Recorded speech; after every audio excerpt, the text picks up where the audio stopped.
People say I talk about some weird stuff, some far out stuff. But how about that chair that you're sitting in isn't solid? How weird is that? This reality is nothing like we think it is. When I saw what Ike is doing, I was a bit jealous on him. Wow, look at what this guy's doing. I don't know if anybody else could do it but him, actually. We are in a period now where speaking your truth is not just important, it's utterly crucial to where humanity goes from here. The world needs renegades. One of the things I've been saying was the plan for Israel-Palestine is that the American government, which is basically the Israeli government, which owns Trump, were going to come out with this deal of the century, which is now out. And basically they were going to throw money at it to give Israel everything it wants, the ability to take over all that occupied land, etc., and give Palestinians a bit of money to placate them. But it's just blown up in their face. The guy behind it is a very limited intellect called Jared Kushner. He's the son-in-law of Trump and the husband of Trump's daughter. And they both have a lot of influence in the Trump administration. Jared Kushner is a lifelong friend of Benjamin Netanyahu.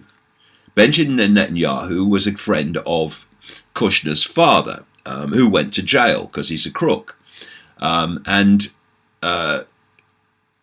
Netanyahu would come to stay at the Kushner house and would actually sleep in the bedroom of Jared Kushner when he was staying there. So that's how far it goes back. It's when Kushner was a kid.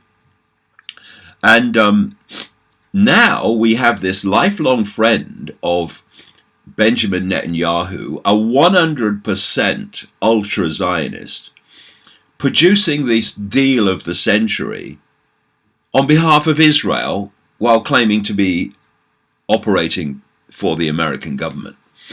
And it's gone down like the proverbial lead balloon. And the Palestinians are saying we cannot be bought, and good luck to them. Great credit to them. This is the story. A $50 billion plan for Palestine's economy that hinges on peace with Israel has been revealed by Donald Trump's son-in-law, Jared Kushner. He calls it the opportunity of the century. It's also called the deal of the century. But a chorus of Palestinian groups disagrees. Speaking to Reuters, Kushner dangled the multi-billion proposal, which he wants. This multi-billion money is not coming from Israel. It's coming from countries like Saudi Arabia in the proposal. Kushner dangled the multi-billion proposal separately from the central political part of the US President Trump's Israeli-Palestinian peace deal plan. He said he did so on purpose to let people digest the less controversial side of the plan before the political details are finally heard. In other words, let's dangle the money and get their interests financially, and then we'll reveal the totality of what Palestinians have to do to receive the money. And Palestinians, when you've been in their situation, decade after decade after decade in what is an apartheid state, it does tend to make you streetwise.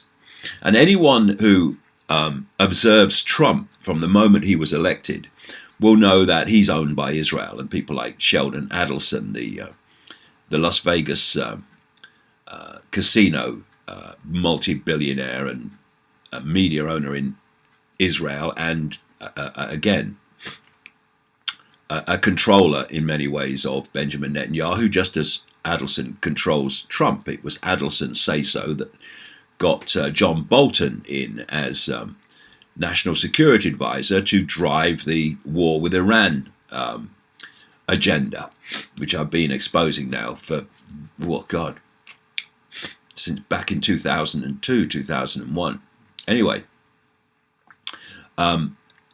they basically turned it down even before they hear the so-called political level of it.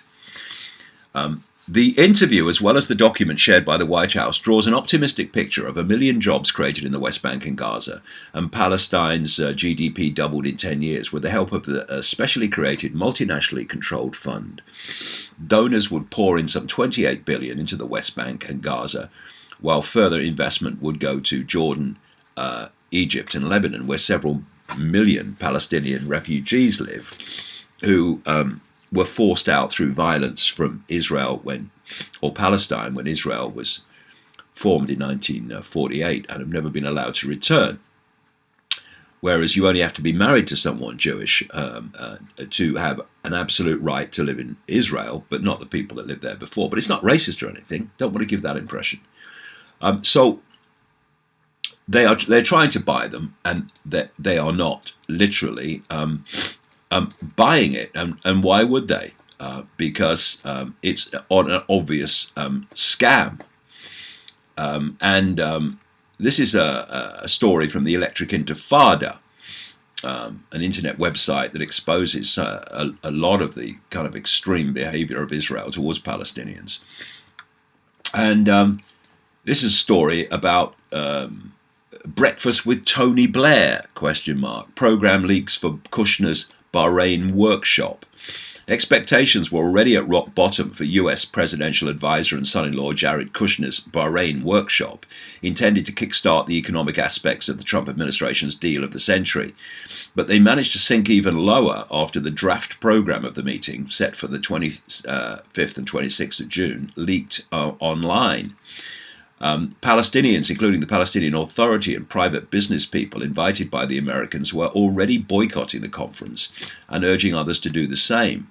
Palestinians see the gathering as part of the US administration's plan to liquidate their inalienable rights, including rights to their land, and compensate them with financial crumbs, a new iteration of the strategy of economic peace long pushed by the Israelis. We, Israel, won't give you lots of money, well, a few lots of money, to give us what we want. We'll get Arab countries to give you the money. It's extraordinary. The Palestinian Return Centre, a London-based advocacy organisation, summed up the feeling, describing the Bahrain workshop as an affront to all Palestinians that is destined to fail, given its misguided approach of imposing on Palestinians to surrender their rights for a limited economic boost. It's just so transparent. In fact, so transparent, it's funny, because Jared Kushner can never be accused of being an intellectual giant.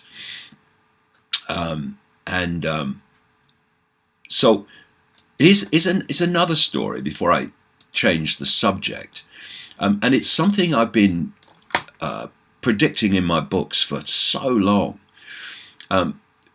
The plan, the agenda, is to force the Palestinians out of East Jerusalem, where the big mosque is with the Golden Dome, because they want to knock that down and replace it with a rebuilt Solomon's Temple. And this is well beyond just the Jewish angle, because that's what the Knights Templar wanted, and they were formed in the 12th century. The fact that what they want and what the Zionist movement, the ultra-Zionist movement wants, are the same is not a coincidence. Anyway, I've been putting things on the internet and in the books for years and years and years, saying, look, what they want is to do this. And this is a story from this week.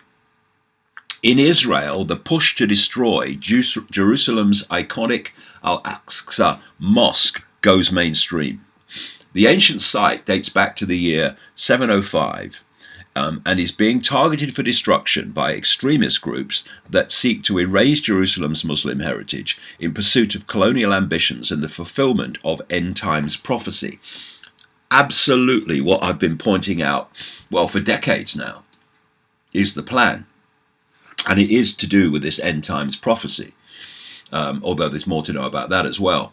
The iconic golden dome of the Rock and the mosque, located on Temple Mount, or Haram el-Sharif, as the Muslims call it, is the third holiest site in Islam and is recognized throughout the world as a symbol of the city of Jerusalem.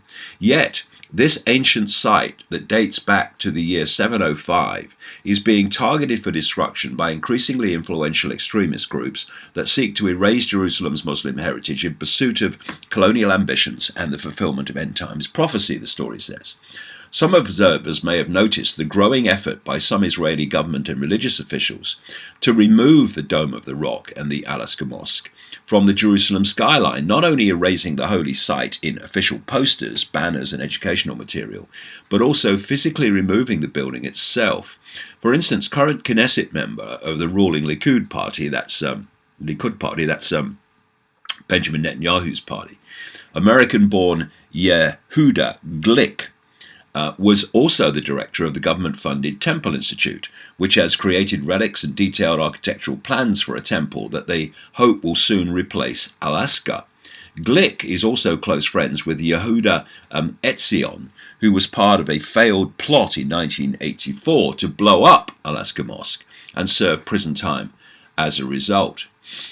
Quote, "In the end, we'll build the temple, and it will be a house of prayer for all nations," Glick told Israeli newspaper Maariv in 2012.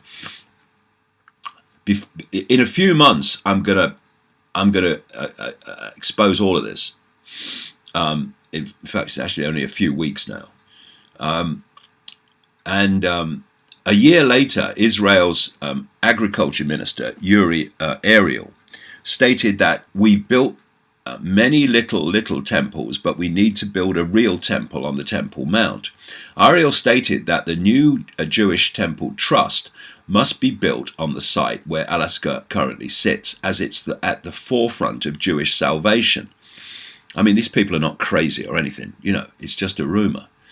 Since then, prominent Israeli politicians have become more and more overt in their support for the end of the Jordanian-Palestinian sovereignty over the mosque compound, leading many prominent Palestinians to warn in recent years of plans to destroy the mosque. And that's absolutely what they are planning. And before they do it, they want to absolutely subjugate Palestinians so that they can't stop what the plan has been all along.